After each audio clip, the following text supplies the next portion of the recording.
Have you ever had an itch you couldn't scratch? Join the Itchy Little Muskox for a wild Alaskan tale written by an Alaskan author and illustrated by an Alaskan artist. The Itchy Little Muskox, written by Tricia Brown, illustrated by Deborah Duboc. Read today by Lindsay Blaine. The Itchy Little Muskox. Once there was a little muskox with an itch he couldn't scratch. It had been a long winter, and he felt like he'd been in the same clothes for 9 months. His sloping horns were too short and too low on his head to reach his itchy back. "Good-for-nothing horns," he grumbled. The itch had put him in a very bad mood. The little muskox tried not to think about the itch. He tried humming, he tried running in circles. The itch only spread to his neck, to his belly, to a spot right above his nose. The woolly, scratchy itchiness was driving him wild. The little muskox knew others in the herd must be just as itchy, but they grazed and stared off across the tundra at nothing in particular. "Patience," said his mother.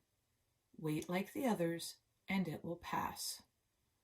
"Good-for-nothing patience," cried the little muskox. "I wish I was anything but a dumb old muskox." The itchy little muskox gazed at the tundra. There wasn't a tree or a rock pile or anything to rub against, so the little muskox went looking. He wandered far, and there at last was a tree, and another, and another. He rubbed his back, his sides, his cheeks, his chin, and even that spot right above his nose. It was heavenly.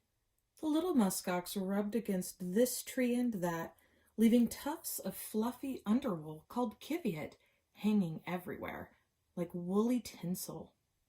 But now he had a new problem. Which way leads back to the herd? He wondered.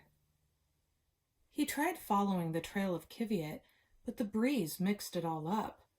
The little muskox was afraid to go too far, scared that he'd get even more lost. "Good-for-nothing woolly coat," he whispered. He wished he were back with his herd, huddled in the middle of all those soft, woolly bodies, instead of lost and alone in these tall, scary trees. He wasn't alone for long. Along came a buffalo with big muscles and curly hair.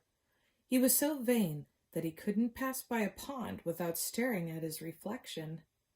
The buffalo snorted with laughter when he saw the messy-looking muskox.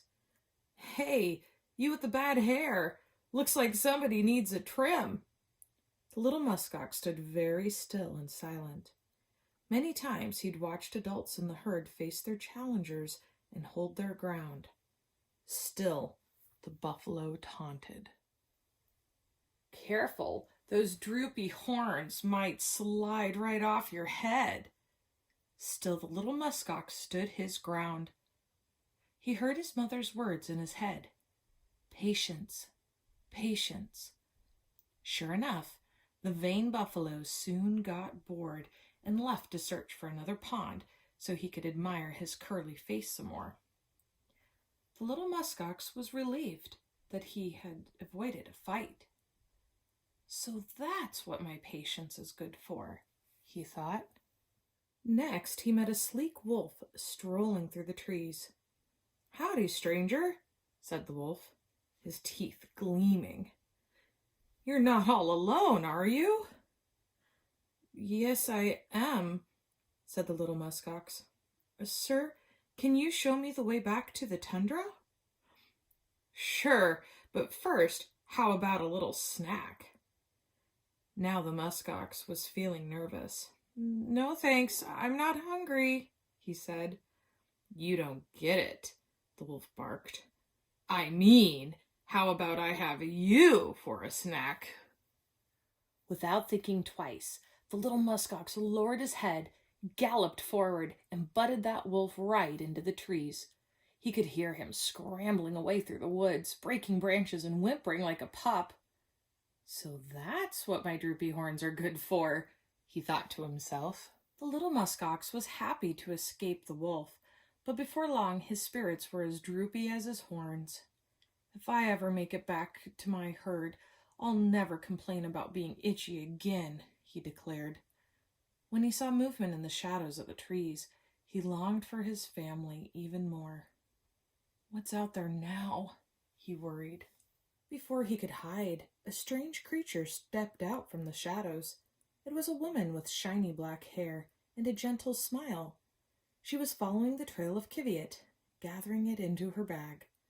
Your wool is as beautiful as you are, she said, walking slowly toward the little muskox.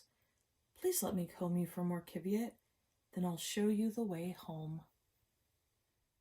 At first the little muskox was uneasy, but the woman had such a kind face, and when she pulled her comb across his back, it felt better than any of the trees he'd rubbed against. The women in my village will be so happy to see this Kiviat, she said. First we will spin it to make yarn. Then we will knit the yarn into many scarves and tunics and hats. My people will be very warm next winter, thanks to you. The little muskox smiled, thinking about all those scarves and tunics and hats. So that's what my woolly coat is good for, he thought happily.